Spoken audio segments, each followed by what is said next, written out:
The Delegate Resource Guide is that handy book that you guys should all have. It has everything to your specific committee schedule. It has the short form rules of procedure, which you'll use while you're in committee. It has the preambulatory and operative clause examples. It's got examples of working papers. It has maps of the hotel.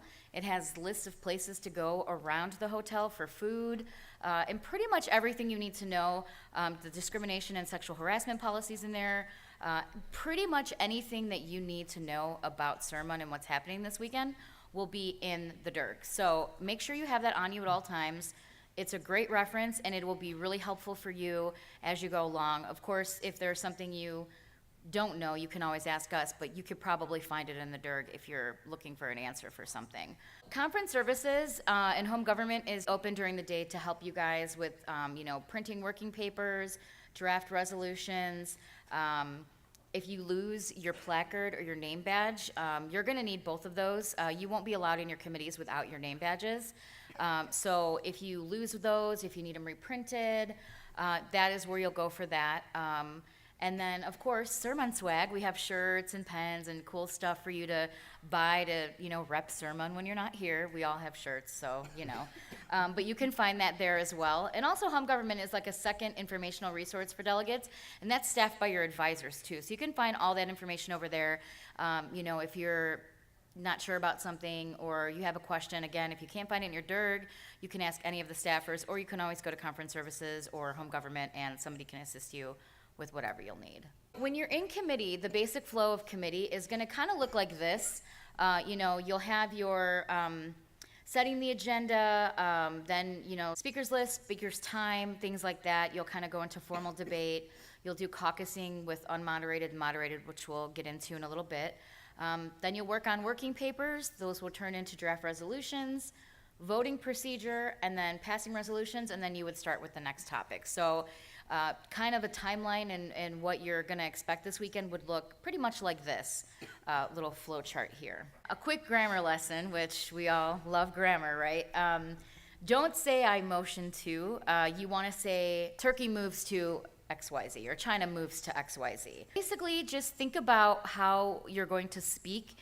And also when you write, you want to speak properly, you want to use proper verbs, proper pronouns, and just make sure that you're using grammar, whether it's in committee or in your writing and, following the templates and stuff like that. When you're in the formal debate, it's the best chance for you to address the committee as a whole. So if there's something that you're really passionate about or I want to do a working paper on XYZ and I want to get people to join me, this is kind of where you would do that. You would address the committee, you would want to kind of get your ideas out there when you're discussing your topic. And also, it puts a face with the country you represent, So if I'm going to go into committee and I know for a fact, I want to connect with China on this, proposition of, this, I know who my delegates from China are. You want to make sure that you representing your country, people know who you are, and also that you are easily approachable for people to find you to work with you.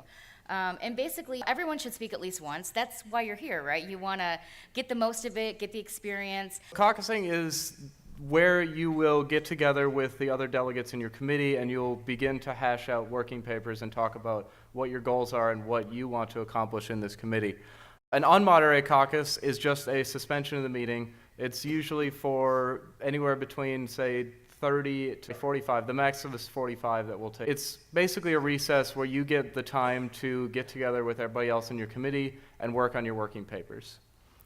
There's no debate needed to go into this before voting on it, and then it's just a simple majority vote to pass it in the committee, and then you're in an unmoderated caucus.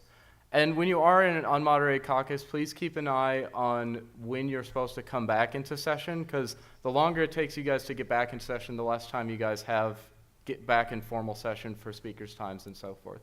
A moderated caucus is a suspension of the meeting. For a moderated caucus would be the motion that you make.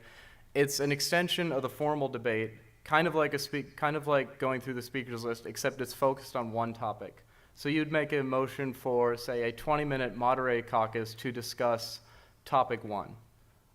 And then all the speakers that would go for the 20 minutes, you would have 1 minute speakers time, and then you can talk about just topic 1. You'll get gavelled down by your dais if you go off topic and start talking about topic 2 or start talking about something not anything related. Like I was saying, unmoderated caucus, just make sure to use your time wisely. This is your time to write and your time to discuss with the other delegations and really get really great working papers going. This is also a good time to approach the dais and with any questions you have, or if you want us to, like, if you just have a question about your working paper, if you want us to take a look at something, please just approach us, or we'll be walking around the room. Just flag us down and ask us questions. Voting procedure is basically the goal of what you want to do, right? You want to vote on your papers. There's ways you can do it. You can motion to close debate. You can exhaust the speakers list. And amendments and modifications, if they have not been agreed on by all sponsors, they must be voted on separately. So keep that in mind.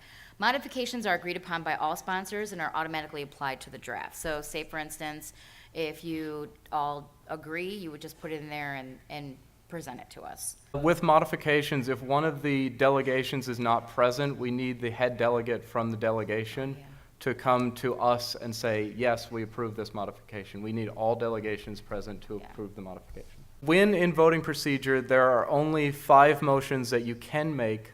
So the first one is point of order. That's just to correct an error in procedure. Say if someone misspeaks or something, that does not require any debate and no vote on it. The second is to appeal of the decision of the chair, which is basically challenging a decision of the chair. There's no debate needed for this, but it is a 2/3 majority of the body to actually overturn. The third is division of the question, which is to vote on certain sections of a draft resolution separately. This is typically used to highlight a certain part of a resolution if you think it's strong enough to stand on its own. During the division of the question, you'll have a 1 vote to decide if it should be divided, and we'll have 2 speakers for and 2 people against dividing out that part of the resolution.